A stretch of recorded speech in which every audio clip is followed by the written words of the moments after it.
We had two big statistical releases today. These two releases are the most important quarterly release of data on the economy. A lot of caveats always with these numbers because they fluctuate more in Ireland than in most other countries, so that always has to be said that we can't work too much into one set of numbers. But that said, the numbers that did come out, both sets of numbers are positive broadly. There's more to be upbeat about in these numbers than there is to be glum about. And importantly, they've been revised. Statisticians have done a very significant revision on both sets of numbers, which are interrelated. And these numbers show that last year the economy was a little bit bigger than they had expected, about $2.5 billion bigger than they had previously thought. And also importantly, and we only found this out today, that the balance between the amount we pay out to the rest of the world and how much we take in, the surplus is actually 10 times bigger. Now, the surplus they thought in the past was small, so 10 times of something small is not gargantuan, but it's still considerably bigger, and that's a very important indicator because the other bailed out countries have very big deficits between what they pay out to the rest of the world and what they take in. Now Ireland, we find that we've actually got a bigger surplus, so that marks Ireland out, and it may be one of the reasons why the international investment community is looking more favourably on Ireland, and they certainly do look at that number, and that number is better is certainly another positive.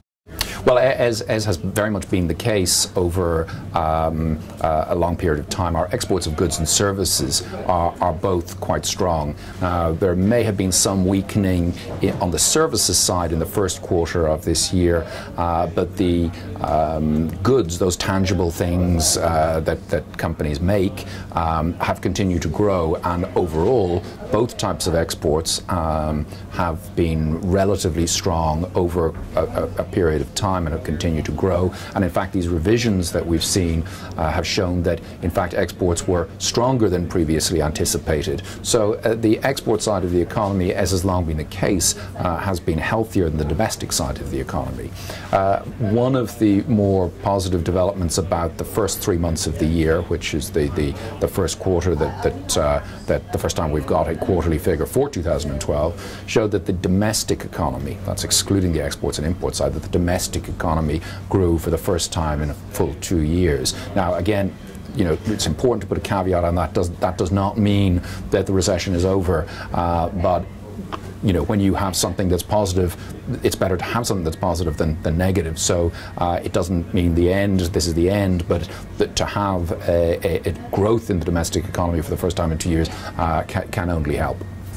What it could signal is that the domestic economy, which has been really in contraction, there's been an extraordinary contraction, 25% of the domestic economy, you know, something that really there are very, very few precedents for in any developed economy, and that has continued more or less uninterruptedly for almost 5 years. It could signal that there's just a bottoming out of that shrinking in the domestic economy, but it's far too early to hang out the bunting.